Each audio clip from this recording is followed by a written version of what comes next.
If we could get everybody's attention and gather in. It is 9 a.m. We'll begin the pledge. Please lead us. Pledge allegiance to the flag of the United States of America and to the republic for which it stands, one nation, under God, indivisible, with liberty and justice for all. Thank you, Joe.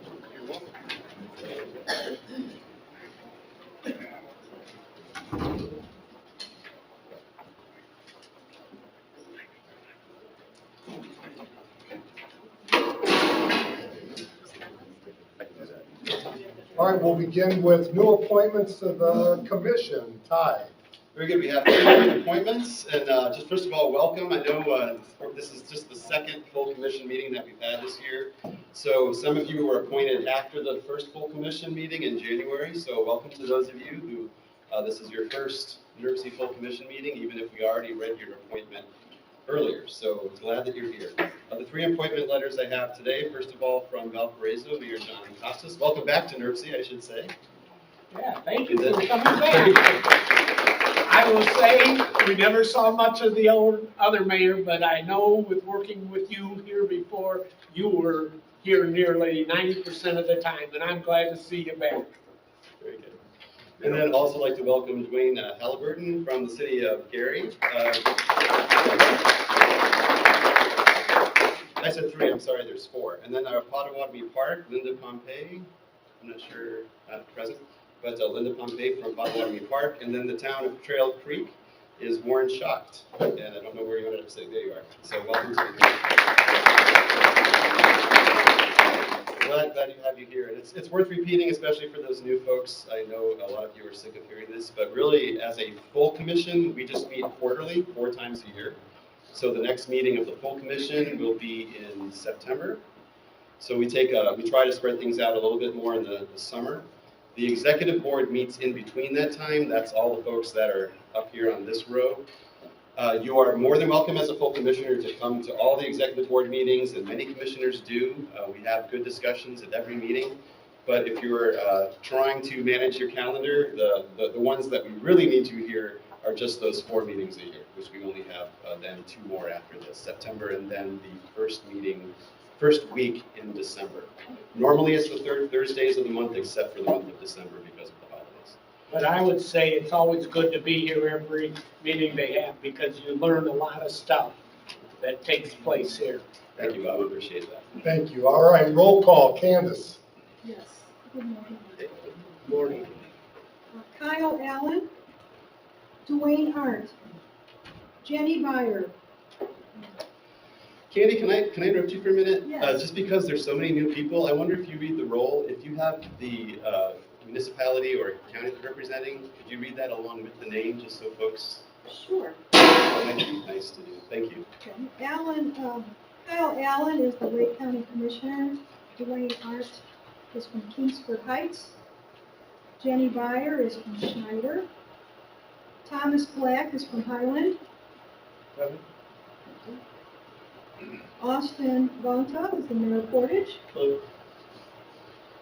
Kevin Britsky, Porter County Surveyor. Here. James Burge, Porter. Robert Carnahan, Cedar Lake. Here. Bill Carroll, Lake Station. Tim Clayton, Winfield. John Costas, Valparaiso. Present. Tom Dermody, LaPorte. Present. Dinah Dumbras, Michiana Shores. Denise Ebert, Wanatah. Present. Bill Emerson, Lake County Surveyor. Connie Bramarosa, LaPorte County Commissioner. J.D. Haley, Long Beach. Present. Dwayne Halliburton, Gary. Present. Keisha Hardaway, Maryville. Present. Bonnie Hawksworth, Dune Acres. Tony Hendricks, LaPorte County Surveyor. Vanessa Hernandez Orange, East Chicago. Present. Josh Huddleston, Hobart. Present. Lori Hunt, Westville. Kurt Jordan, Burns Harbor. Justin Keel, LaPorte County Council. Present. Scott Keenan, Ogden Dunes. Present. Peter Land, Crown Point. Tom McDermott, Hammond. Wendy Miss, Munster. Present. Edward Morales, Porter Township. Present. Angie Nelson Deitch, Michigan City. Present. Randall Niemeyer, Lake County Council. David Phelps, Beverly Shores. Present. Linda Pompey, Potawatomi Park. Jim Fressel, Governor appointee. Barb Regnitz, Porter County Commissioner. Here. Lisa Rosenkrantz, La Crosse. Present. Rick Ripa, Griffith. Present. Warren Schacht, Trail Creek. Present. Tom Schmidt, Cherville. Here. Steve Stevard, Whiting. Present. Gerald Swets, St. John. Present. Sharon Zuido, New Chicago. Here. Mary Tanis, Dyer. Present. Jim Tunn, Chesterton. Present. George Topo, Union Township. Present. Andy Vasquez, Porter County Council. Present. C.J. Whitmer, Couts. Present. John Yokich, Lowell. We have 32, so we have a quorum. And I know we're all busy, and thank you for finding the time and spending the time with something as important as this, so we do appreciate it. Public comment, we do not have any current public comment, so we'll move to approval of minutes for the March 21st, 2024 meeting. Do I have a motion? So moved. Motion, do I have a second? Discussion. All in favor? Aye. Opposed? Motion passes. Report of the chair. I just would like to let everybody know, we've talked about Norfolk Southern, about our relationship with the railroad and how we can work together to improve our relationship, both from the rail and from local communities' perspective. It's great news to hear that we have Will Miller and Derek Sublett from Norfolk Southern. They'll be speaking to us. We'll be adding that to after the NDOT update, and we welcome them. We want to make sure that this is a positive interaction and that it's more than just, as I told them, a dog and pony show, that it's something that we can work together to make positive improvements in our community and with the rail. So we are excited to have both gentlemen here today to partner with all the local communities. And with that, I'm going to kind of turn over to Ty, the report of the executive director, including the committee restructuring. Excellent. Simplifying. Exactly, that's exactly the point. Thank you, Mayor. So on pages 4 to 5 of your agenda, if you could turn to those pages. We had a presentation on this. I gave a presentation at the last meeting and of the executive board, and this is something that's been discussed since 2021, where I first gave this presentation on a reorganization of NERC's committee structure. So if you look on page 4, that fan diagram is what was, this is a way of a quick recap. That was what was developed in 2015 under Mayor Blair Milo's chairmanship at the time. The LaPorte legacy continues here. So we came up with that committee structure, which was a streamlining of the previous committee structure, which looked very much like a standard organizational chart. And there were certain issues that brought to bear that would benefit from streamlining. So we underwent that change in May of 2015, and that's on page 4. And so what we started discussing since 2021 was simplifying the structure even further. And I won't recap the entire presentation that I did with the PowerPoint last meeting. We'll just kind of get to the point here. Essentially, our state statute, our enabling statute for NERC, says that we develop plans and programmings for transportation, environment, and economic development, those 3 focus areas. And so the simplification of this structure, as we've looked and tracked our committee attendance, our agendas, how things have happened over the years, whether through COVID or other things, our attendance has been challenging at the various 12 committees that we previously had.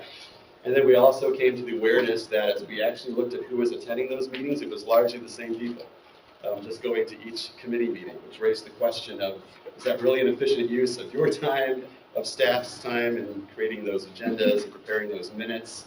And I think we all would like to simplify our lives and not be drawn in many different directions. So taking cues from that, the new committee structure proposed here today is on page 5. And that literally follows then the 3 areas that are in our statute: transportation, environment, and economic development, but we've included place in there, quality of place issues and those kind of developments. So we have transportation, environment, economy, and place. And then, because we still have to have a place to discuss the issues that come up at our Finance and Personnel Commission meeting and other things that you deal with, general leadership issues, we have a 4th committee of leadership. But this simplifies the committee structure of 12 very small and scattered committees to 4 very focused committees. So that is the proposal. And you can see on page 5, the bullets under each icon and each title of the new committee structure is how the current committees get funneled into the 4 main committees.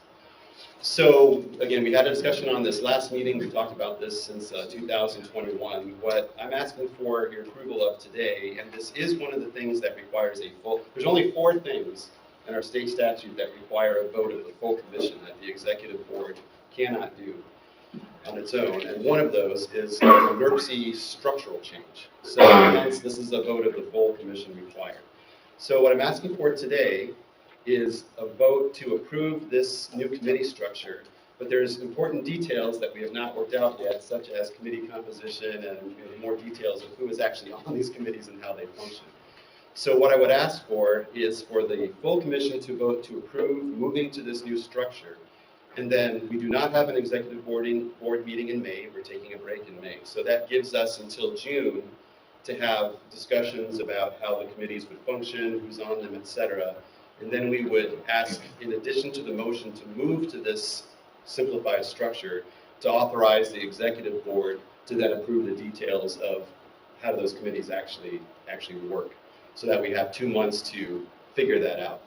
And part of that discussion then will be, does there need to be an additional phase in, or are we ready to move to those new committees right after that in June? So I'll make the motion. I'll second. A motion, a second, discussion. Yes. Like Robert Carnahan.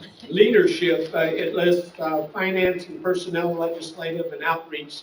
So how would that be combined? Because I serve on finance and personnel. We'd end up taking on the other responsibilities of those 2. Correct. And just by way of a quick recap, one of the things we've struggled with finance and personnel has met faithfully and consistently. The legislative committee and outreach committee has frankly struggled a bit. So legislative, we always find ourselves on sort of too late to really be particularly impactful. We're usually reacting to some bills that have been introduced rather than getting out on top of some things that maybe we should, we should be more proactive about. And then outreach struggled also with getting its composition together. It ended up being more of a task force to develop our public participation plan, which we've labeled Engage NWI. That's a federal requirement, and we achieved that. We did the work, but it ended up being a task force with a limited goal rather than an ongoing committee per se. There wasn't enough for it to do to justify regular meetings. And I had served on the legislative at one time, and I don't think they've met in a long time. They haven't. It's been really ad hoc. And so hopefully with this new structure, we'll have a forum where this group that's, again, we have to work out the details, but this leadership committee will be the one that's able to take the overall look at NERC and where it's headed, and is informed about its budgetary issues, financing issues, and what's important to its membership, and can hopefully be, with regular meetings and discussion of these things, be a little more out ahead of issues that may be of legislative concern. And simplify, so we're not having multiple meetings, not that we don't love being here. Further discussion? I do have a motion and a second. All in favor? Aye. Opposed? Motion passes. Great, thank you. And with that, we will talk about the details and come back to the, can I also just, I don't know if that probably does require help. Dave Albeck could not be here today, so I don't have our legal counsel, but probably would be helpful to have a formal motion just to authorize the executive board to work out the details of those committees. Yeah, that was a motion, but. Oh, okay, I'll sorry. second. If you considered that part of your motion, then that's probably fine. Okay? made the motion. I did too, exactly. All right. So we are good there. Ty, anything else? Presentation on Northwest Food Council? Yeah, thank you so much. So some of us here on the commission were able to attend a reverse town hall event that the Northwest Indiana Food Council had, where they and it was not just elected officials, but was a summit that was held at the Design Barn in Hebron. If you've been out there, that's a wonderful, wonderful facility. And it's amazing, I know from one of my takeaways from that summit is how much is being done in this space in Northwest Indiana to improve I'll let them talk, I will steal their thunder, but just to deal with our food systems and the importance of that to each and every one of our communities with our local farmers, local growers, and try to connect those to markets. So Ann Massey and Virginia Pleasant, I offered for them to present before this commission today and have some time with you all. If you did not pick it up when you came in, there is a handout that was out at the table that they have offered, so make sure you grab one of those on your way out if you did not grab it on the way in. And with that, thank you guys for being here. Yes, ladies, welcome. Thank you so much, Ty. It's an honor to be here. I'm Ann Massey. I'm one of the co-executive directors of the Northwest Indiana Food Council. And I'm Dr. Virginia Pleasant, the other co-executive director of the Northwest Indiana Food Council. We're here to talk to you today kind of about what we do. NERC and the Northwest Indiana Forum have been longtime partners of ours, and we function and operate at a regional scale covering the 7 counties of Northwest Indiana. And we feel like we have a lot to offer our municipalities in the way of counsel, advice, all around the things that you work on in your communities with your constituents when it comes to food and farming. So today we're just going to kind of quickly cover how we got started, how we grew, why we have a regional approach when it comes to food. A lot of people think of local food and think of it as like really community-based thing, and why we are doing that at a regional scale. And then some shared opportunities that are coming to our region that we're really excited to partner with more of you on. So our mission is to cultivate a just, thriving, and regenerative food system for all in Northwest Indiana. And our vision kind of tells you more about what we think that looks like. So our vision is that we believe everyone has a right to food. We envision a local food system where everyone has fair access to food that is grown by regional producers using regenerative practices. And through community-based strategies, we enhance collaboration, healthy ecosystems, equity, and resiliency for all in Northwest Indiana. How we got started. I actually should have put up here the 2008 NERC meeting that happened where there were like over 500 people, community members that came out that I happened to attend. And at that meeting, a lot of energy was starting to form around how can we have an improved food system that actually serves people in our community in Northwest Indiana. And that's sort of where conversations got started.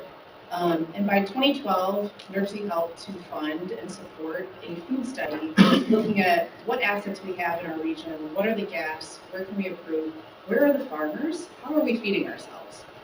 And from there, energy kind of continued, but there wasn't an organization to sort of take that NERC study to the next level and start to implement action. So in 2015, a group of community members pulled together an event at Valparaiso University called the Local Food Forum. And it was just to see what was going on in Northwest Indiana around food, agriculture, what projects are happening, how do we break down these silos. And about 100 community members showed up. And throughout that process of that day, it was determined that our region needs a food council. This is a newer concept. There's only, like about 10 years ago, there were only a few dozen food councils in the entire United States and Canada, and now there are over 400. This is a new model in how we can move food systems efforts forward by having both grassroots partnership and government partnership to change both policies and community strategies. So from there, we ended up deciding to take a regional approach, and we didn't realize we were kind of ahead of the curve. Now there's a lot of research coming out of universities about how food systems function at a regional scale, but our governments function at a local scale. And so how we can better support food systems change by having food councils operate on a regional basis, regional identity basis. Our founding board included stakeholders from Purdue University, Purdue Extension, Valparaiso University, NERC, the food bank, farmers, planners, educators. It has continued to be a very diverse group on our board over the years. We finally incorporated in 2016 and are now a 501c3 nonprofit. And we spent the first several years of our existence doing listening sessions, getting out in the community. Needs assessments are really important to us, so we have a very strong connection to our grassroots organizations. When we talk about food systems, sometimes people gloss over because like system is just kind of one of those words. I think everyone here can appreciate that. We take a holistic approach, and that really means that when we are addressing food insecurity issues, we're also considering the viability of our farmers at the same time. Those are both equally important, and if we're not holding them kind of in equal importance, we're extracting from somewhere along the food chain. So we pay attention in all of our programming and our policy efforts. How are we treating our farm workers? How are we treating our farmers? Are farmers making a livable wage? And how are we making sure that those community members have access to the most nutritious, healthy food in Northwest Indiana?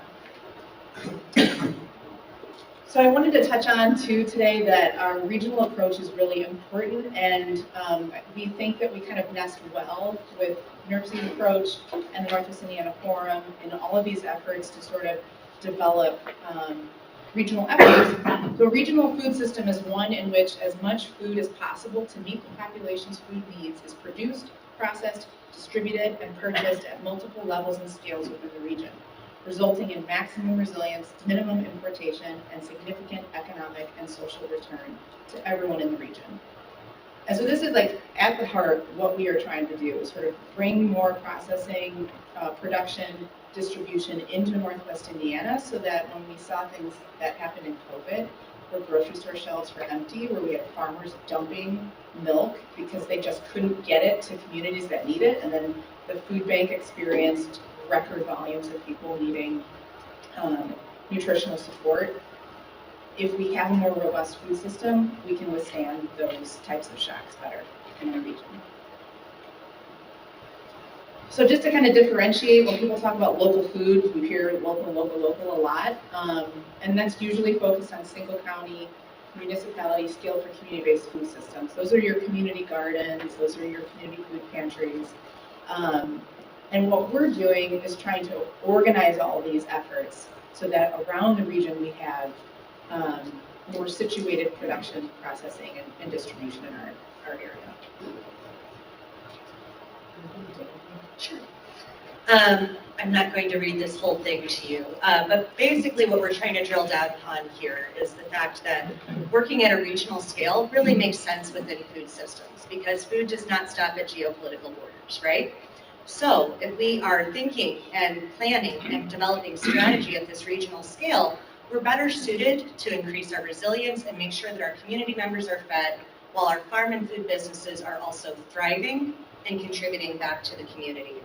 One of the ways that we have done that over the years is to really focus on value chain coordination, which is a really sort of obscure or opaque way of saying that we focus a lot on relationships and the values in our food system. Things like taking care of our environment, making sure that vulnerable community members are fed with nutritious food, not just empty calories, and that our farmers are well taken care of. So this is a really short snapshot of the supply chain, as you might typically know it. And all of those pieces function within the value chain as well, just with that extra emphasis on relationships, place-based efforts and strategies, and a whole lot of collaboration as well. Oh, that slide got a little wonky there. Apologies for that. Indiana, some of you may know this already, is in the top 10 of agricultural production nationally every year, statistically. Yet we are importing 98% of our fruits and vegetables, in spite of having all of this incredible farmland around us. There's a lot of complex historical reasons why that has happened, but we believe that in order to increase the resilience of our food system, we can begin shifting some more of that production of fruits and veggies and proteins back into Indiana and Northwest Indiana specifically. one of the ways that we support this, our biggest, most visible flagship program at the moment is our Region Roots Local Farm and Food Hub, which we are extremely grateful to have had the support of the Ignite strategic plan on that and some READY funding as well. This is farmer driven. We don't charge farmers to participate, and as a matter of fact, we also provide them other supports like marketing support, storytelling support, crop planning, whatever it is that they may need to scale their operations to be more viable. At the moment, it's a hybrid model. All of the ordering happens online and then we're picking up and delivering in person. But we are working towards getting a brick and mortar location in place. We'll be launching our capital campaign soon. Shameless plug there, if you want to help us get the word out. We're wholesale facing, so we connect our farmers with restaurants and schools and hospitals and other public health initiatives so that we're not competing with them at farmers markets. We've had really steady growth, and again, underpinning all of this has been that fundamental notion of value chain coordination and relationships. Because of these efforts, because of this focus on relationships, we've been really fortunate to be able to bring some opportunities to Northwest Indiana and the entire state as partners on some new multi-state initiatives. So you can see there, we've got Michigan, Indiana, Illinois, Wisconsin, this upper Great Lake Michigan region. There are several of us that are partnering in those states on efforts like the Great Lakes Midwest Regional Food Business Center, which is being led by MSU. Beginning in 2025, we will start seeing some business builder awards become available to farm and food businesses, as well as a really robust multi-state technical assistance network. And the USDA Lake Michigan School Food Innovation Hub, which is very similar. There are also some grants open for that, but more focused on farm to school efforts and really transforming what is on the lunch tray. We've also been leading a regional food systems partnership grant to help support capacity building for smaller organizations and value chain coordination around the state of Indiana. I'm about to close out here, but I do want to bring your attention to two opportunities that are coming up that may be a good place for you to begin to plug in as you learn more about the Food Council's work and maybe what the food system needs are within your own communities and from your own constituencies. The Indiana Food Vision is a statewide effort. This will be a charter-like document, but in its current stage, they are doing a whole lot of information gathering, community listening sessions. There is a survey that will go live next week that we would love to be able to forward out to you through Ty and his team. And we really encourage you to not only take this survey yourself, but to encourage the people in your community too as well, so that we can identify what the needs are at a statewide level and begin working beyond the region to make some really big changes. The consultants that are working on that have also agreed to de-aggregate all of the Northwest Indiana data as we work on our own Northwest Indiana Community Food Systems Plan. We are visioning this as an update to that 2012 food study that NERC launched and spearheaded so that we can begin to identify opportunities, maybe some gaps, and some strategy for how we can work collaboratively and also at a community level to really make a big impact for our farmers and our eaters throughout our community. Locally, we will be engaging with partners to essentially be wedding crashers at your events, whether that's your Rotary Club meetings or town council meetings, coming in to let people know about the survey that's going out, and also conducting some focus group efforts to, again, collect more detailed and nuanced input than what will be in that survey data. We have a lot going on and very limited time here today, so if you are interested in learning more, I really encourage you to check out our website, nwifoodcouncil.org. You can always reach out to Ann or myself, and I'm sure that Ty can share our email addresses with you if you're interested.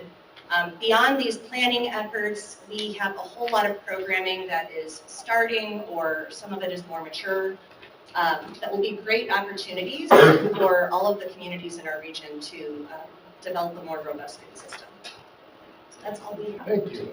Questions?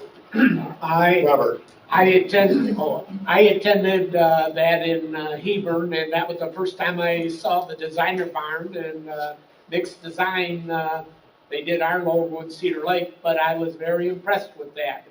And I also explained in that meeting that in Cedar Lake, I'm part of the Project Love Food Pantry, and we cover from 101st Avenue, all of South Lake County.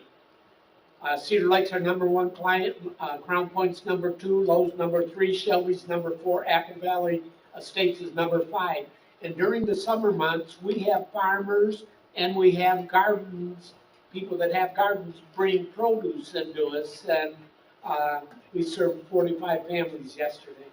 And That's they get to come fantastic. every 4 weeks. Now, thank you for your service to the community. And That's we partner fantastic. with the Northwest Indiana Food Bank.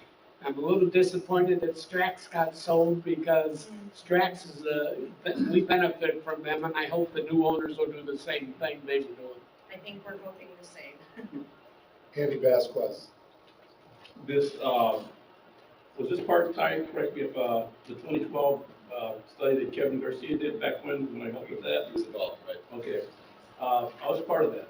And Andy's name is in the credits, as a matter of fact. I'm J&J Organic Farm. So, did they take any of what was written there? Because some of the things that were on there, and I saw the word grant up there, and I talked about and mentioned taking a lot of abandoned warehouses and steel manufacturing areas that are in the city of Gary. And back then, Karen Morgan Freeman was mayor at that time. We had talked about getting together and doing that, but life happened and she was no longer there. But there was a lot of really good things in there, talking about using that area as a hub with many things, including electric vehicles, lowering carbon footprint, and so on. So I don't know if you took a little good look at that study. Yes. But there were some really interesting things, and basically I wrote that and gave it to Kevin. Yeah, thanks, Andy. It's been a while since I've seen you. Good to see you again here. We definitely, so we are working with a consultant to help keep this thing moving forward. They're doing a whole lot of secondary data analysis, but a big part of what they've been doing over the last couple of months is really digging in and taking a close look at that 2012 food study to pull things out and create updates, whether it's statistical updates or figure out where those recommendations are, whether there's been any movement from various organizations. I know that the brownfield redevelopment efforts have also been a part of the Ignite the Region strategic plan. So we have not been active in redeveloping any land or transitioning any land in Gary, but it's definitely on our sightline, and there are a lot of smaller grassroots groups in Gary that have been doing some of that work. They used to have an area around 15th Avenue that was called the Small Farm way back when I was a kid, when I lived in Gary. Yeah, there's been some efforts to revitalize Yes. and make a park out of the artesian spring that's there too. It runs, but actually that spring runs all the way even from there to Fort County. So, Yeah. We have great partners with the Shirley Hines Land Trust. And so we're working with them, and they're stepping into more agricultural land easements and preservation and conservation. And so one of the efforts that we're trying to work on with them is to do more urban ag land preservation and returning some of that land back into well, that's where a lot of your food deserts are. And that should really be addressed. Absolutely. Yes, sir. For the commission here, the report is online and completed by colleagues of yours here. And thanks for everybody's service. The nice thing about it, it's not a report that just sat on the shelf. People with the Food Council continued on with it, so I appreciate the fact that you did. And particularly thanks to Kevin Garcia, who was our staff person that led that charge. Thank you. Thank you, Kevin. Last comments? Jennifer's here from the Northwest Indiana Forum. She is managing the READY grant process, and she's going to discuss. Virginia and Ann, can you quickly explain the growth in the interest for the farm to school programs? Yes, I'm glad you brought that up. So there's been a lot of federal investment in farm-to-school efforts and trying to pilot and see how we can better serve and better nutrition for our children and get more local food into our school system. So one of the grants that we've received from the Indiana Department of Health is called Local Food for Schools. We're serving over 75 schools in Northwest Indiana, probably many in your communities. K through 12 are receiving free food that we're purchasing at market price from local farms throughout Northwest Indiana. And so over the last year, we've moved nearly $600,000 of local food purchases into schools that didn't exist before. And so we're hoping that that program is going to run for another year. This was a pilot that the USDA has been doing to see how it could work. Each state structured it differently. In Illinois, each school got like a stipend to then go out and find their farmers. The way our state structured it was that only food hubs or food distributors could apply. So it's us and one other distributor in Indiana that were able to be awarded for this, and we're really proud of it because of the growth from going to no schools buying local food to having over 75 distributed.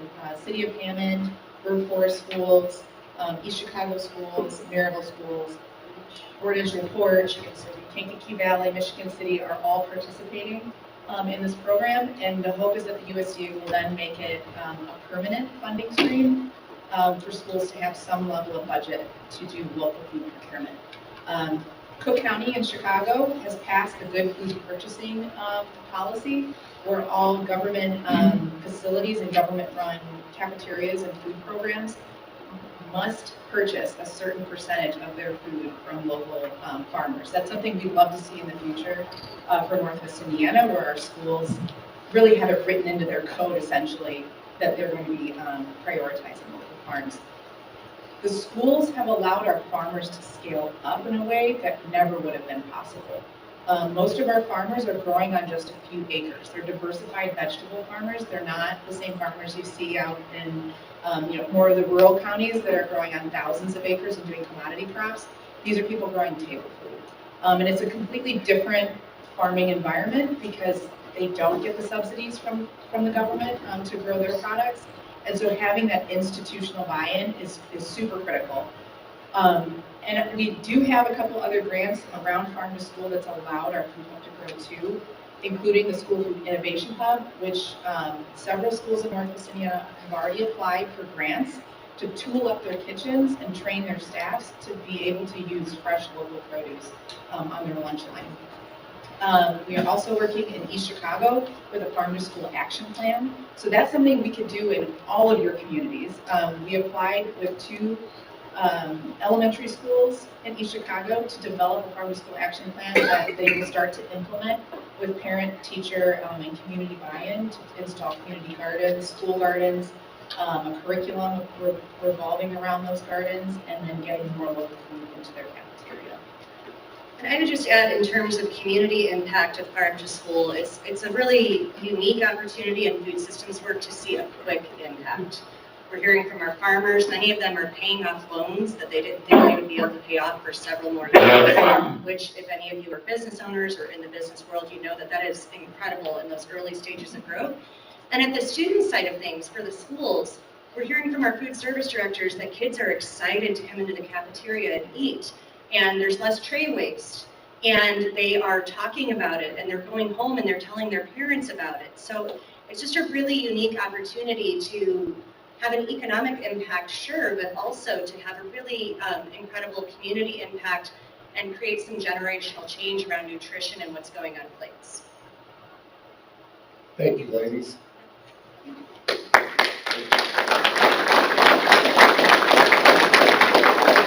Thank you, Ann. Thank you, Virginia. And we can certainly send that out after to get you their contact information and again to pick up the handout. So really appreciate you guys joining us today. I just have one more thing before we get to other items on the agenda. Selena Green was able to be here today, so I want to introduce you. So you've heard this from Dennery Kane before, but we, as NERC and then in partnership with the Forum, were one of, I believe, 65 recipients nationwide of a fellow through the courtesy of IEDC, but not the one you're thinking of for Indiana. It's the International Economic Development Council, and which is a great opportunity for us. So, and the way this works is we apply for the program, and then the IEDC matches the fellow to the program. And so Selena gets to be housed here at NERC doing this program. I just want to say before, I'm going to ask you actually to say what you've been working on, if you don't mind.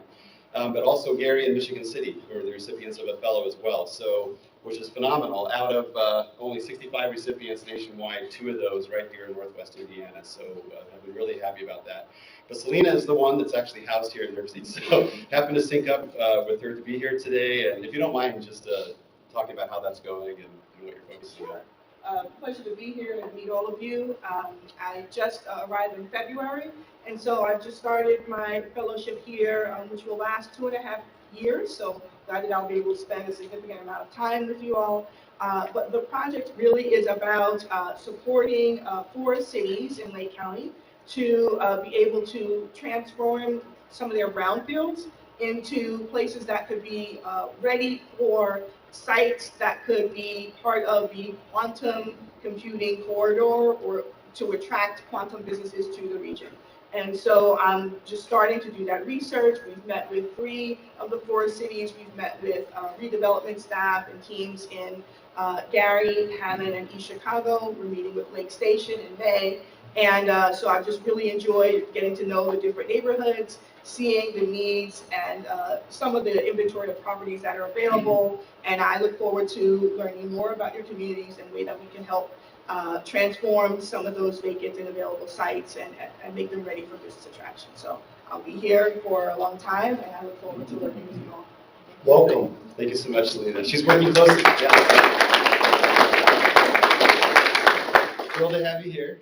Selena is working very closely with Denery and Kathy Luther, so just happy to have you here in person. Thank you. Finance and Personnel Committee, Wendy Beth. Good morning, everyone. The Finance and Personnel Committee met this morning to review the financial reports for February and March 2024. We also reviewed the bank reconciliations and claim registers for February and March. We found them all to be in good order. The next meeting of our committee will be June 20th at 8 a.m. Thank you, Wendy. Technical Planning Committee, Kevin Brightsky. The Technical Planning Committee met Tuesday, April 9th. The committee heard a presentation from staff on the transit chapter of the recently adopted Northwest Indiana 2050 Plus plan. NERC staff encourages you to keep this document handy as you chart the future development of your communities, and feel free to contact staff if you have any questions, concerns, or comments. Today we have Resolution 2405, which is the only action for consideration today. This is for approval of the fiscal year 2025-2026 Unified Planning Work Program. Tom Vanderwood will explain this resolution as it starts on page 11 of your packet, followed by a summary memo and the UPWP document. The Technical Planning Committee recommends adoption of Resolution 2405. Mr. Vanderwood. Thank you, and good morning. Commissioner Brightsky introduced this very well. The Unified Planning Work Program is an annual, or it's a document that's approved annually by the Commission. So if you were a member of this board last year, you probably saw a very similar presentation. But this is a core planning document which is required by the U.S. DOT, and it really contains 2 things. One, it contains a work plan for the Metropolitan Planning Organization staff and a program of planning tasks. And it also contains the budgets that we use to allocate resources to those individual planning tasks. So because NERC is a federally designated and federally funded metropolitan planning organization, we're required to produce this document and submit it annually, as I said, to the Indiana Department of Transportation, as well as the Federal Highway Administration and the Federal Transit Administration. Just note here that it really addresses 2 sets of priorities. One is the local priorities, the regional priorities that we've established through our long-range metropolitan transportation plan, as well as any other supporting studies that we've done. And it also, because it's federally funded, addresses the priorities of the federal funding agencies. I'll go into that a little bit later in the presentation. It won't be long. But I'll just note also, this year we are producing a 2-year UPWP, so it's state fiscal year 25 and 26, so it begins July of this year and goes and lasts through June of 2025.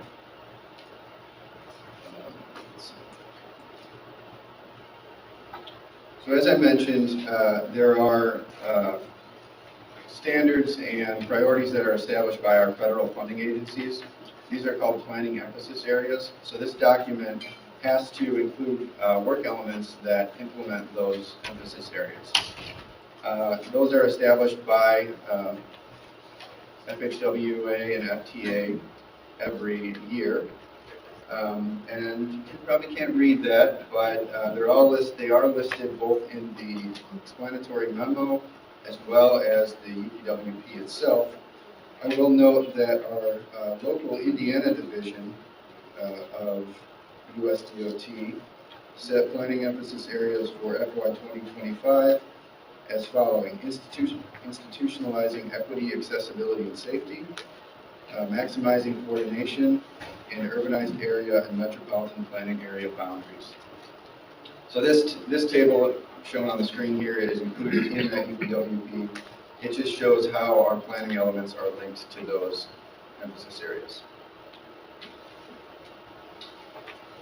The document itself is broken down as per INDOT's requirements into essentially these sections. So if you page through the document, you'll see that there are tasks labeled 100, 200, 300, and so on. The 100 task deals primarily with administration. That's all of the meetings that we hold here, all of kind of the personnel work, the management of staff. 200 section deals with data collection and analysis, so that includes all of our GIS work, our work collecting census data, traffic collection, and then it includes the analysis of that data. So the mapping that we do, the air quality modeling, the travel demand modeling, all those elements are included in that 200 section. The 300 section deals with short-range planning. That's the development and management of our transportation improvement program, which is our short-range plan of projects. 400 deals with long-range planning, the development of a metropolitan transportation plan, as well as all of the supporting studies, such as the land use analysis that we do. Any corridor studies get put into that section. 500 deals with multimodal planning. That includes both non-motorized bike planning, pedestrian planning, and transit planning. And then 600 includes special planning activities which don't fall neatly into any other category. And then NERC is a little bit unique. We have the 700 section which deals with our FTA subrecipient oversight. Okay, so what I'm going to show you now is how those tasks are funded. So the primary funding sources are federal, as I mentioned, and they're called Metropolitan Planning or PL funds, as well as FTA Section 5303 Transit Planning funds. And in this coming fiscal year, we have a budget of $2.4 million. Now, 80% of that is federal and 20% is local, which is generated by our local appropriations from Lake Porter and the Port Counties. You'll see that these tasks shown here are funded through those two funding sources.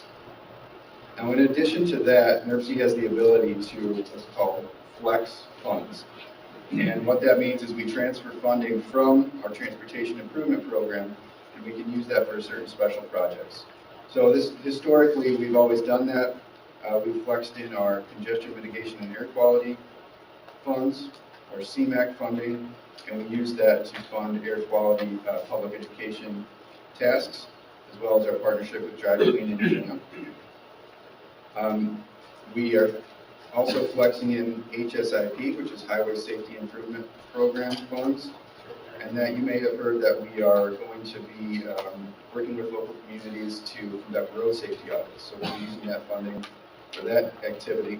And then finally, surface transportation block grant funds will be flexed in again, and we use those to fund our RTIP software, which is kind of the interface that we use to make amendments and modifications to our TIP. Another required element from the federal government in recent years has been that we expend no less than 2.5% of our overall planning funds on complete streets activities. So we've identified that in the document that you have here. It's approximately $60,000. Now, historically, we've always spent much more than that on complete streets and pedestrian planning activities, but we have to pull that number out for the sake of INDOT's accounting system. So we'll be using that for an elevated trail feasibility study as well as trail-oriented development activities. And then, as I noted earlier, there are certain special projects that fall under that 600 category, which we are funding in the UPWP. Those are the Marquette Greenway, which is the development of that tri-state trail, and we're including that. That includes READY grant funds, which are used to match the federal PL funds to support the implementation of the federal RAISE grant. And then, in addition to that, we have the road safety audits that I mentioned, as well as a set aside of funding for LPA, local public agency planning assistance. And that will be a program that we're just putting together right now, which will include a call for projects so that local agencies can get funding to do projects that would support NWI 2050 Plus, which is our Metropolitan Transportation Plan. That could include corridor plans, complete streets plans, or any other plans that integrate transportation with land use. Now, we do have I just want to mention on that particular item, we do have funding set aside for that task, but because our PL funding distribution is still an estimate, we don't know exactly how much funding we'll be using for that program, but we do expect that we will have enough to do a call for projects in this coming fiscal year. So, as I mentioned, the full document is included in your agenda packet. We did present this to the Technical Planning Committee, and they had a few comments with nothing substantive that required any changes. The resolution that we prepared does allow for some minor technical changes that could be made to the document after you approve it, based on comments that we received from INDOT or the federal agencies, but nothing substantive will change. Questions? If I can make a very quick editorial comment. I know reading this may not be the same experience as settling into a Jane Austen novel, but if you are new on the commission, this is, if you want to know what NERC is literally working on, this is our work program for the next 2 years. Granted, it's focused specifically on transportation. We do things beyond that, but this is the bulk of what we do and the bulk of our funding. So if you want to know how NERC works and what are those people doing at NERC, this really is the document that tells you what we are doing. And these activities, as Tom said, this is what makes you all eligible for the funding that you received for your federal funded projects. And believe it or not, although there's 50 pages of this packet, almost all of it, the staff makes it about as concise as they can. We still fulfill the federal and state requirements. Any other comments? This will be, we do need a motion for approval. Is that what, Mr. Chairman? Second. Discussion? All in favor? Aye. Opposed? Motion passes. Thank you, Kevin. Congratulations to the 24 communities that were awarded community crossing matching grants from the state that totaled $20,481,000 for our 3 counties in northwestern Indiana. And finally, the next meeting for the Technical Planning Committee, soon to be the Transportation Committee, will be Tuesday, May 7th, 2024 at 10 a.m. at the NERC offices. Thank you, sir. Economic Development District Report, Terry Kane.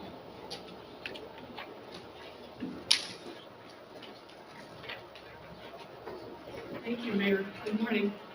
A couple announcements from the Office of Community and Rural Affairs. They have announced that their planning grants are open and due May 17th. Communities of LaPorte and Porter County are eligible, but they must communicate in advance with Jerry White, who is Oakland's community liaison, if you have interest. My understanding is a minimum local match of 10% of the total project cost is required. In addition, Okra is hosting their Main Street 101 training sessions at various locations across the state. The one scheduled in Monticello on May 14th at 4 o'clock Eastern Standard Time is the closest location for Northwest Ohio. Attendance is required at these trainings in order to apply to be part of Okra's downtown affiliate network, which is the entry-level participation in the Indiana Main Street program. There are additional sites and times and dates shown on Okra's website. The state of Indiana, through the Indiana Economic Development Corporation, has launched their Legend Loan Program that has utilized $29 million in federal funding. It is designed to help entrepreneurs and small businesses with a focus on historically underserved businesses. The Community Investment Fund of Indiana, which is a Hammond-based business development officer, is one of the 9 selected lenders. There's additional information about this program on the IEDC's website. And lastly, we have a new economic development representative. His name is Darren Fleener, and he serves the state of Minnesota as well as the state of Indiana. We're in the process of trying to arrange a May meeting with him, and community representatives with potential EDA grant applications will be invited to attend. If any of you intend to submit an EDA grant in the near future, I would encourage you to contact me, and we can also facilitate a conversation with Darren. I'd be happy to answer any questions. Thank you. Thank you. Matt Deitchley, NDOT. Morning, everybody. Ms. Breitsky stole my thunder a little bit, but I'll repeat it anyway. Community crossings. Just wanted to share with everybody too that last week 252 communities received a record 207 million in matching funds for community crossings. A lot of you are already aware of that. But as Ms. Breitsky mentioned, this region received a significant portion. So 24 communities received upwards of $20 million, and 9 of them received the max, so very close to that, which was $1.5 million. So definitely congratulations to Crown Point, East Chicago, Gary, Griffith, Michigan City, Portage, Porter County, Valparaiso, and Winfield. So awesome news for our region here. I'm glad to hear that. Next call is going to be starting on July 1st. So if you have any questions on that, feel free to reach out to your NDOT folks. You may have heard from me in the last couple of months or in other avenues from NDOT that our Commissioner Mike Smith has a goal, an ambitious goal of reducing injury or fatal accidents, serious injury or fatal accidents by 25% over the next 10 years. That is not just on NDOT roads though, that's including your roads, so we set a goal for you, thanks a lot. But I think it's an ambitious goal that we can't achieve. We talked about seat belts and how one number that surprised me significantly was that a significant number of people who are dying in crashes are not wearing their seat belts, but yet the majority of people do wear their seat belts. So that's the one place we can make a significant contribution towards safety. But in addition to that, how do we get better at safety as a group, as us and you together working? So one of the ways we're going to do that is a safety summit. So some of you have already heard this from me. The next month on the 29th of May, and that'll be from 8:30 to 8:30 a.m. to 12:30 p.m. In LaPorte at the Healthcare Foundation of the board. We're going to have a district safety summit. We tried to pick a location that was as convenient for most of you as possible. I really hope you'll attend. The invitations are coming out soon. What I want to share with you, this is not going to be an event where NDOT is lecturing folks. This is going to be collaborative conversation. This is going to be us kicking off what we think is a starting point for this conversations. And there's going to be locals involved in these presentations as well. And the whole point is to get our heads wrapped around every project can be a safety project. So if you have a paving project going through, are there some signage or pavement markings you can do to increase safety in an area? So we're really trying to get everyone's heads around thinking safety in every aspect, and also helping us know where we can do a better job as well. So I really encourage all of you to attend. Again, invitations are going out soon, but I cannot stress enough that this will be a conversation of how we can all work together and listening as well as chatting together. So more to come on that. If you have questions on that at all, feel free to reach out to myself or Adam Parkhouse, our Communications Director. And lastly, speaking of safety, it is National Work Zone Awareness Week. So to make sure we got your attention on all that, we put a whole bunch of construction out there already, so hopefully you like that. You're welcome. This year, the slogan is "Work zones are temporary actions behind the wheel last forever." I didn't write that. It's a national thing. It's not the most catchy of slogans, but I will say it definitely it sells the point home. It's true. There are, I think any of us can speak to people who we know have had accidents in work zones in some way or speeding through work zones, and how the impact that can have can last forever. So I hope that you will consider that this week and help get your minds around safety this week as well. If you'd like, we have plenty of social media content on our social media, in.northwest for sharing. And if you'd like, we have Buckle Up Homes Down wristbands that we'll be handing out at that safety summit next month. We also have some here today, so the lovely Adam Parkhouse over there has them for you. If you'd like some, feel free to hit up Adam or myself, and we will definitely get you today or at our safety summit. And that's all I've got, unless anyone has any questions. You did mention Schneider in the community crossing grant. What, was it 1.5 million? A little bit less, just a little bit. Hang on, let me write that down. I just see in my notes that Snyder was also awarded almost. The important thing is the award is there, so that's great to hear. Thank you for mentioning that. And one other thing, I'm retired from Ford Motor Company, and when I worked there many years before this became a thing, Ford pushed for buckle up. There's always room to live 99.99% of the time if you're involved in an accident. Absolutely. So buckle up. I will tell you, we had a safety summit in the Crawfordsville district just last week, and one of the things that one of the statements that really hit home was that we had a police officer that spoke and said, I have never found a corpse that was unbuckled. So, it's something that really sells home that if you buckle up, you're going to survive a crash, more likely than not. So, anyway, for what's it? George. Thank you. Could you say again the conversational meeting? Yes, it is May 29th, and that's at the Healthcare Foundation of LaPorte. It's an awesome location. It's got a really good a place for everyone to sit, comfort. And by the way, I should have mentioned there will be refreshments if that encourages even more of you to come. So 8:30 a.m. At the Healthcare Foundation for on May 29th. And the lovely Adam Parkhouse might be there.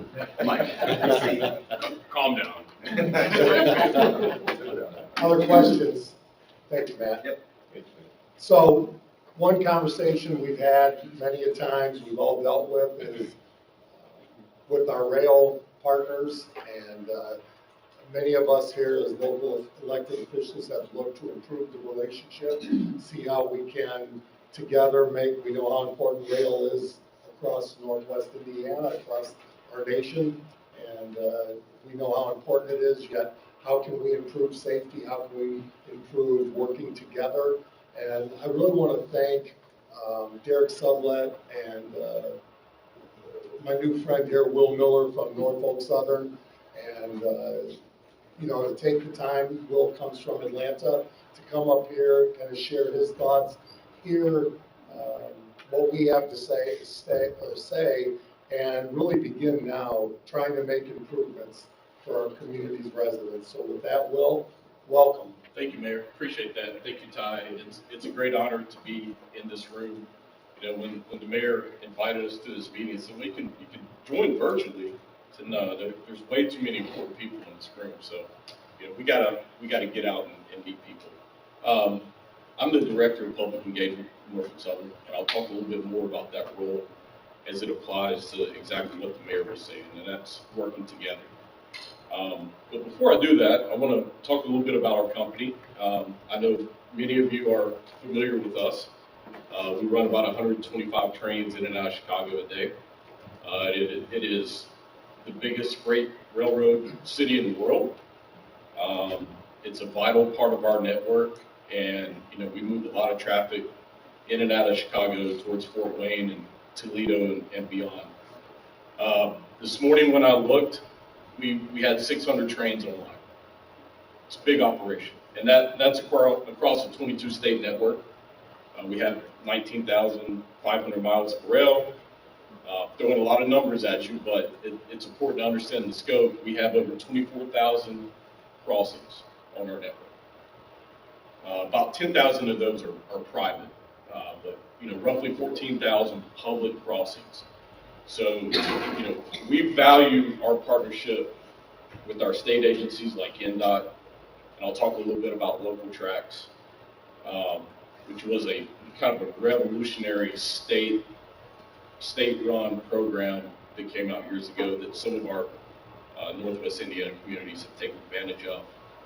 And we can't do all of our work by ourselves. It takes state partners, it takes federal assistance, and it certainly takes local government assistance, such as the people here at NERC. I've been with the company for 18 and a half years. I started as a conductor. I'm from North Carolina. I've been in Atlanta for 14 years. Married, wife, 3 kids. We're real people, but we're good people. Many of you know about, let's just say all of you know about the train derailment in Ohio. Okay? The last 14 months have been some of the most trying times of our lives. We've seen people go. We've seen a lot of things that when it happened, I never really thought that it would have come to what it has. But I believe there's good things that can come even out of such a horrific incident. I can't say enough about our leadership, our CEO, the way he's handled things. He didn't run from this. He ran literally straight to the fire and has remained there. And he believes in doing the right thing. And it's part of our values. And I believe in doing the right thing. And, as a result, not necessarily of that incident, but I think our senior leadership team quickly understood how many needs there are in communities. And so a new position was created, and it's the position that I went into in September, Director of Public Engagement, to specifically be a resource for communities. Because I ran the Grade Crossing Safety Program for 12 years for Norfolk Southern. I know that part of the business. That's basically all I've ever done, but I've always interacted with mayors and county commissions and state elected officials and people of that nature and trying to implement safety projects. It became a need that was realized. And so, my focus in my job is reducing block crossing issues. And by the way, please don't let me get out of here. I know we have a lot of towns that are on our rail lines. Please, see me or Derek after the meeting. I want to make sure that I meet as many folks as possible. But reducing block crossings, taking care of public nuisance issues that, often come up in the community, whether it's weeds or, just something that's important to you that may not be on our radar. Those are the kind of things that, I'm in place to handle. So things big and small. We've been around for 197 years. It's amazing. We are in our 197th year of business, railroading in this country. It's staggering. Things come out of that, like the term railroad. Not one of my favorite terms, but I understand why people use it. But our leadership and our vision, I want to say, is separate and distinct from some of the other carriers that move freight across this country. By the way, it is the safest and the most sustainable way to move freight over land by rail. There are so many opportunities to work together. I'm going to talk a little about Local Tracks now as an example of that. I mean, we have just Northwest Indiana 3 communities that got Local Tracks awards. LaPorte, of course, Cherville, and Hammond also got projects awarded out of that program. Tremendous opportunity. Then you look at the bipartisan infrastructure act and those opportunities to raise grants. We heard about the Marquette Trail, rail crossing elimination grants, CRISI grants, infra. I mean, there are different programs where everyone can come together to achieve the vision, the long-term vision. I want you to think of rail crossings as another intersection, because that's all it is. It's just another intersection. It's not what you may think of as the intersection where highways meet or city streets meet, but it's another intersection where different modes of traffic exist. Somebody has to do the right thing. All right. We, as the rail company, our trains always have the runway. That's why it's important for the communities to understand that, it's just another intersection. So we have responsibility on our end too to do things safely. Local Tracks was such a great program, and I know Derek was instrumental. In his role, he deals more with the legislature, and he really helped get that thing pushed through where communities could take advantage of it. But I talked about those 24,000 crossings. It's 24,000 intersections that we'd rather, quite frankly, not have. Our goal is to move trains, serve our customers by moving their freight as efficiently and safely as possible. And anytime we hit someone where they run, and you'd be surprised, a lot of times people run into the side of the train, more often than not. I'm not talking about the first engine. People run into the middle of the train. So when you say you can't make this stuff up, you really can't make this stuff up. Local Tracks, tremendous opportunity. I think we're going to achieve, because we got 8 of the 11 projects in the state, I think we're going to eliminate roughly 30 crossings. I'm more familiar with LaPorte, so 3 crossings in LaPorte, new grade separation. They've done things, they implemented a quiet zone. They're achieving their vision because they took a hold of it. They took control of their own situation and found resources to bring on board to accomplish what they're trying to do. We'll do that with anybody. If your community is on a rail line, we're not hiding. You can call me, you can text me, you can email me. We are here to work with you, and that's really the message that I came to deliver today. And I appreciate the ability to be here and the hospitality. And I'm more than open to try and address any questions from the commission, if anyone has any. Mr. Kevin Groitsky. I'm sorry. We appreciate from the Kankakee River Basin Commission, Norfolk Southern working with us to finally eliminate a dilapidated bridge. Those are my words. But it catches a lot of debris. The river tends to raise it, and it's been a long time in coming. But to remove the bridge that hasn't been used for years, I don't know how many, but I just want to express our appreciation of the fact that you guys are working with us. Yes, sir. And I read a little something I knew about that project from Derek. Derek is really the one that's making that specific project work. But those are things. Sometimes you just got to ask. And again, you got 197 years of stuff out there. And to be clear, it's just off of State Road 41, south of Schneider, that we're dealing with. And all we have left now is obstruction of State Line Bridge, which we're working on removing too. But yours was a key component to helping eliminate some of the flooding. Jim, Yes, sir. I sit as the current president of the town council in Chesterton.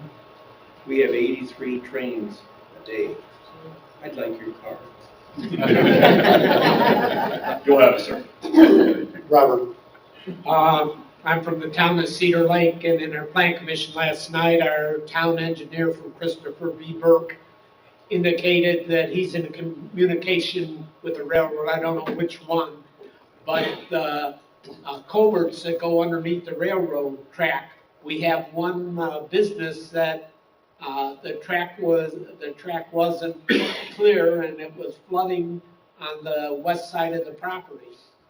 And so he's trying to get the railroad to clean all the culverts underneath the railroad.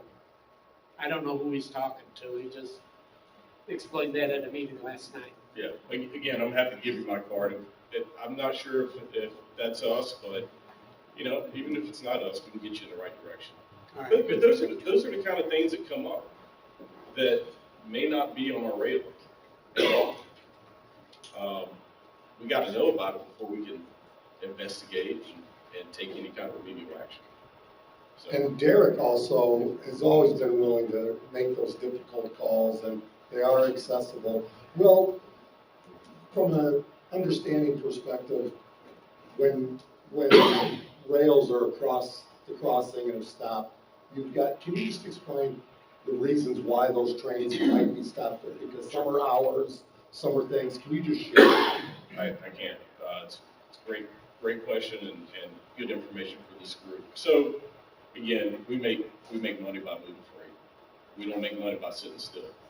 Talked a little bit about Chicago and how busy of a place is. That's not news to anybody in the school. But it's a complicated network. Reasons why we stop: signals, trains in other direction, other railroads that may have some type of bearing on our ability to proceed. We had a situation in Hammond where, you know, it was causing some issues, some pretty major issues that we did not take lightly. But when you dig down and you start to peel the layers back on these things, you realize that, well, there's another railroad. In this case, it was the Harbor Belt. That basically was causing us to stop in that location, and it caused, you know, the need to interact with them and look at the operating plan and tweak it, and, you know, that situation has gotten so much better. Hours of service, federal law, you know, we're regulated by the FRA, which is part of the USDOT. Train crews can only work so long, kind of like truck drivers and airline employees. I mean, they have strict hours of service because it's such a safety-sensitive business. When that crew runs out of time, you got to get another crew. Again, probably not news to anyone in this room. Human resources have become an incredibly difficult thing to navigate, especially through COVID and coming out of COVID. Incidents. If an incident occurs in South Bend, man, it can gum it up all the way back into Chicago and all the way to Toledo. Kind of like an airline, or an airport rather. You know, if there's a major storm in Atlanta, Delta's network is done. And it takes a while to dig out of those holes. It's not instant. It's not like, okay, the storm's passed, everything's back to normal. It doesn't work that way in the hub and spoke network. And that's basically what we run with our major terminals, like Elkhart. It happens, but again, if there's an issue that's causing you grief and you think it can be improved, we got to know about it. We got to know about it before we can dig in to look at potential solutions. Those are primarily the reasons we stop. Signals, traffic, other railroads, incidents, hours of service, and then of course there's always mechanical issues that could happen. Engine breaks down. It happens. I mean, mechanical things happen in all forms of transportation. Look at Baltimore. Man, I mean, that incident has changed the flow of traffic on our network dramatically, where a lot of stuff that was going in and out of the Port of Baltimore is now moving in other directions, like New York, New Jersey, ports of Virginia. So it's a great question, Mayor. The point is, we don't want to stop. We want to keep moving. We want to run trains fast, as long as we can do it safely. And we are a safe railroad. I don't want anyone to miss that point. You know, again, I have a lot of admiration for our CEO and just the way he approaches things. He says, you know, we're going to make a safe railroad even safer. And there's a lot of ways to do that through technology. You know, we just put our second one up. It's called a 360-degree portal. And if you can imagine a big shed that a freight train runs through at track speed, so it goes through at 60 miles per hour, doesn't slow down, 1,000 images are captured every second of every rail car. It is in place to detect what the human eye can never detect. And it's a technology that we developed with Georgia Tech, which is right across from our office, some of the smartest people in the world. We have plans to put up 16 more of those on our main lines. So we do have one that'll go in this year between Chicago and Portland. The technology, ways to make things safer, it's what we're really honed and focused on. So again, I'm an optimist. I believe good things can come out of bad situations, and I think that's what we're seeing in a lot of areas. John, Mayor Costas. Hi, appreciate you coming here and meeting with us today. I represent Valparaiso. Some of our citizens want quiet zones, and we've had discussions with going to our major competitors. And it just seems a very difficult thing to do, extremely expensive, and also part of it would be negotiating closures of all the many railroad crossings. So, and I get that. Is it really a trend, or are quiet zones sort of a thing people are talking about more than actually able to accomplish due to the necessary costly improvements? Just what's the trend on that? Great question, great topic, one that we've had some discussion on. Quiet zones are not easily achieved. They can get rather complicated, and they can get pricey. Trend, I'd say it's remained about the same over the years. There are a lot of people that say, oh yeah, we want a quiet zone. And they start to get into the nuts and bolts of what that would take and say, oh, we do not want a quiet zone. I've gone into meetings and talked about the benefits of no train horn, and literally have people stand up and say, we love the train horn. We don't know what we would do without the train horn. I'm like, oh gosh, not what I was expecting.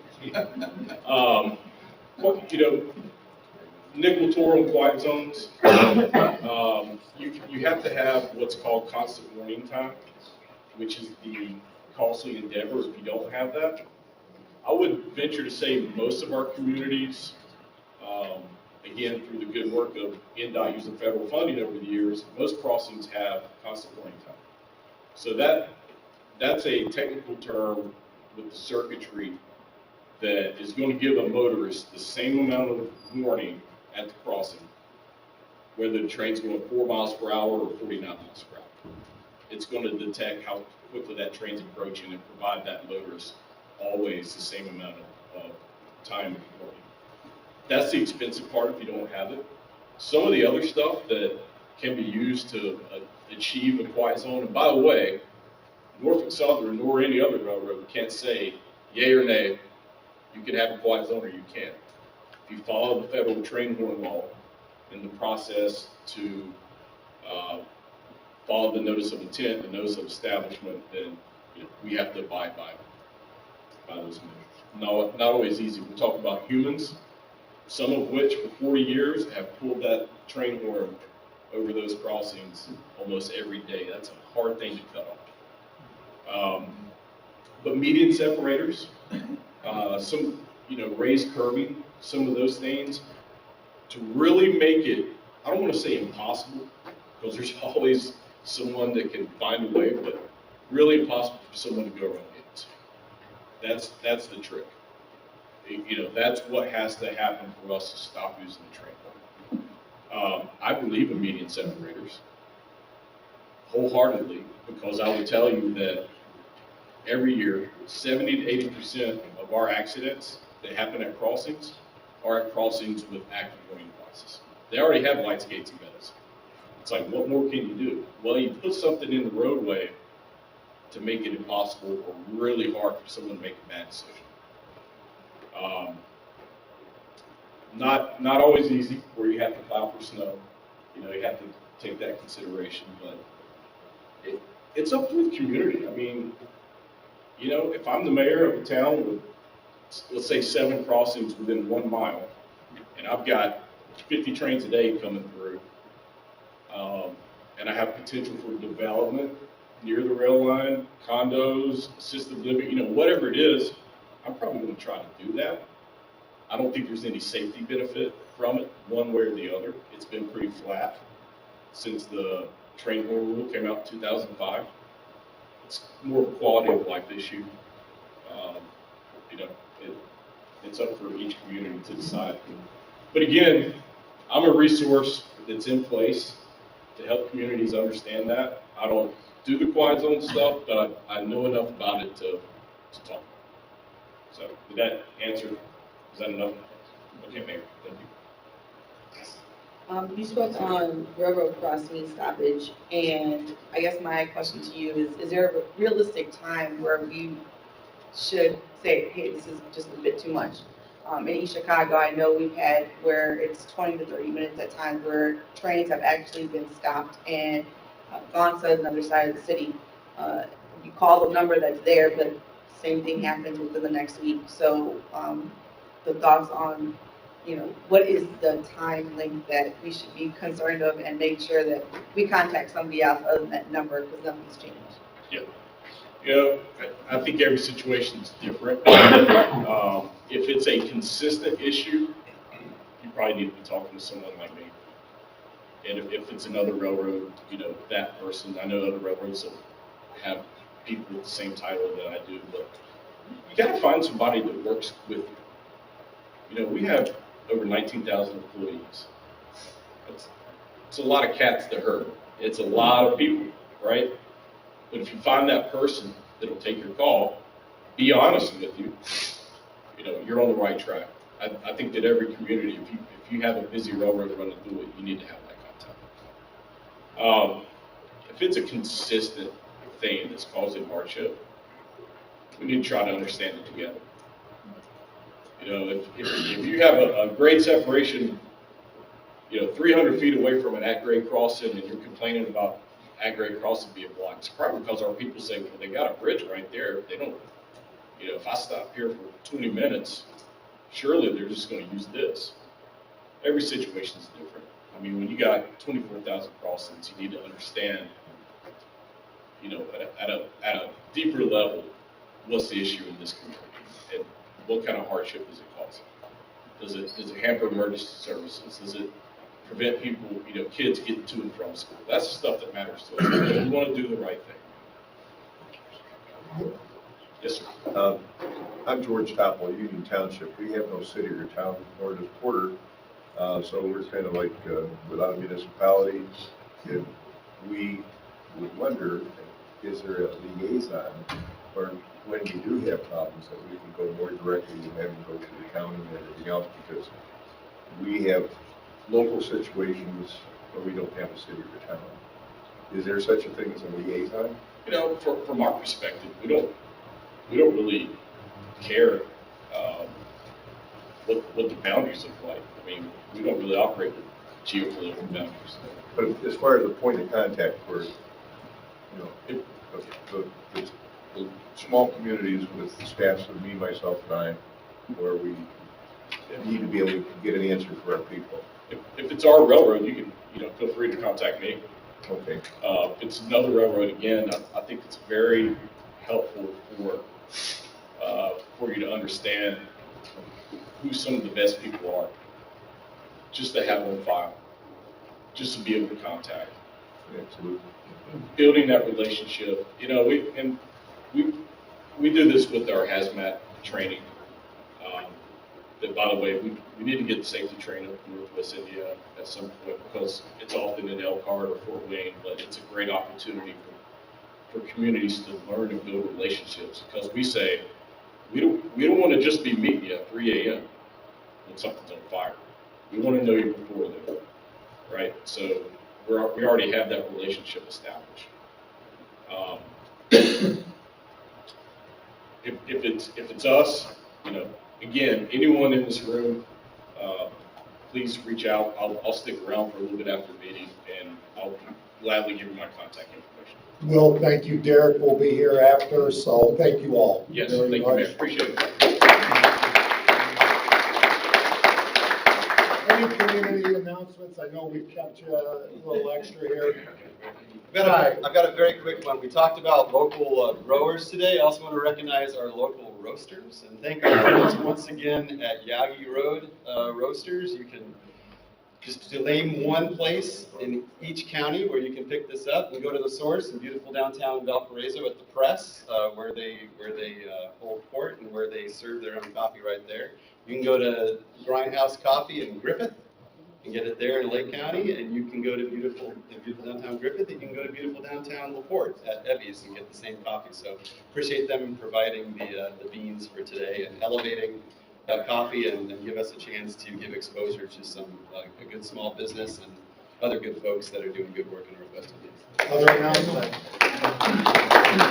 George. Public service announcement for Partners for Clean Air, $25,000 scholarship available and closes on April 30th. I have the information here. It's for those going on to advanced training that have some demonstration of how they're going to apply their career to clean air, whether it be university, college, trade. Please apply. We would love to see more candidates, and it's a good program. So if you are interested, I have information here. Thank you. Robert. First of all, I see the mayor of Portage is gone, but he invited me to Recycling 101. And I went to the Portage City Hall and attended that, and it was very interesting. I've always taken the bottle caps off of recycling, and their Porter County Executive Director said the caps have to remain on.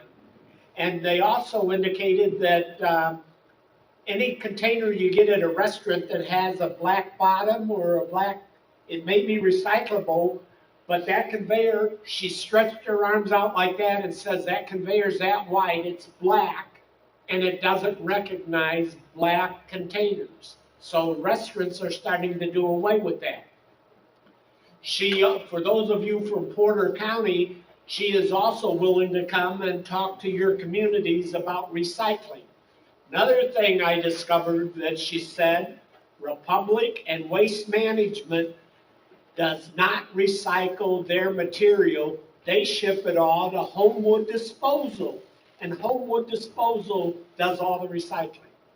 And that was impressed, but I was glad that he invited me to that, and it was very interesting. And I also at one time served for a number of years on Lake County Solid Waste, so I'm into recycling, and I hope the communities don't give up recycling. I think it's a benefit to our children and our grandchildren. Mr. Chair. All right, and one other thing. Cedar Lake has a farmer's market. And I was scared to death my council was going to eliminate it, but they didn't. This Kelly Dykstra that runs it is known across the region. I think it's one of the best farmers market in the area. She is now going to Hebron and doing it in the designer barn, and Portage is going to use her. So I told my town council, if we lose her, there's going to be some other community gobbling her up. And so we got to keep her. It's available on the second and fourth Wednesday, and if there's a rain date, the first Wednesday will be the only day she can use for a rain date. Thank you, Robert. Kevin? Earth Day for Northwestern Indiana is being celebrated by Porter County Waste, but it's all Northwest Indiana, your environmental groups. It's Saturday, the 20th, from 9 o'clock to, I think, 2 o'clock maybe. And thank you. And please all attend. I'll be there. I think Jim will be there. I'll be there on the board. Candace? Yes, I didn't want to interrupt the meeting very early on, but I just wanted to know that Dinah Boomers did join our Yes. meeting today. Welcome. Thank you. Any other announcements? Motion to adjourn? Second. All in favor? We are adjourned. Have a great day, everybody. Thank you. Yeah.